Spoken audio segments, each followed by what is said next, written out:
مرتضی صاحب نے ہم سے پوچھا ہے کہ اگر نماز باجماعت شروع ہو چکی ہو اور ٹوپی سر پر نہ ہو تو کیا ٹوپی ڈھونڈنے کے لیے جانا چاہیے یا فوراً نماز میں شامل ہو جانا چاہیے؟ بات دراصل یہ ہے کہ نماز کے لیے ٹوپی ضروری نہیں ہے، بلکہ نماز کے ادب میں سے آداب میں سے ہے کہ سر ڈھانپ لیا جائے۔ ضروری نہیں کہ ٹوپی سے ہی ڈھانپا جائے، جو چیز میسر ہے، اگر کوئی کپڑا ہے تو اس سے، ورنہ رومال بھی باندھ کے اس سے کیا جا سکتا ہے، تو اس میں کوئی حرج کی بات نہیں۔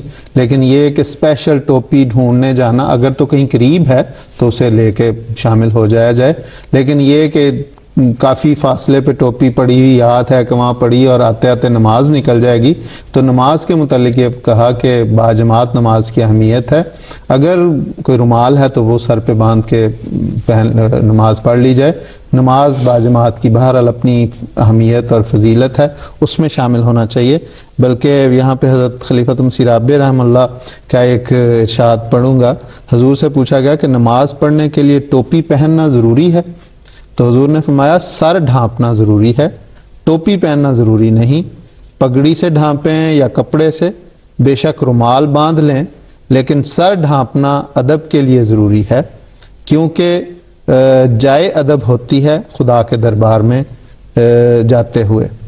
یہ دینی رواج ہے کہ کسی بڑے، یہ دنیاوی رواج ہے کہ کسی بڑے کے سامنے جاؤ تو سر ڈھانپ کر جاؤ۔ تو چونکہ انسان خدا کے دربار میں جا رہا ہے، اس لیے سر ڈھانپ کے جانا چاہیے، اور اس کے لیے ضروری نہیں کہ ٹوپی سے ہی انسان ڈھانپے، جو میسر ہے اس سے۔ لیکن اگر میسر نہیں ہے تو پھر نماز مقدم۔ یعنی اصل چیز جو ہے وہ نماز ہے، بالکل، کہ یہ نہیں کہ ٹوپی کے لیے جائے انسان اور نماز اٹ سیلف جو ہے وہ رہ جائے۔ یہ ٹھیک ہے خاصا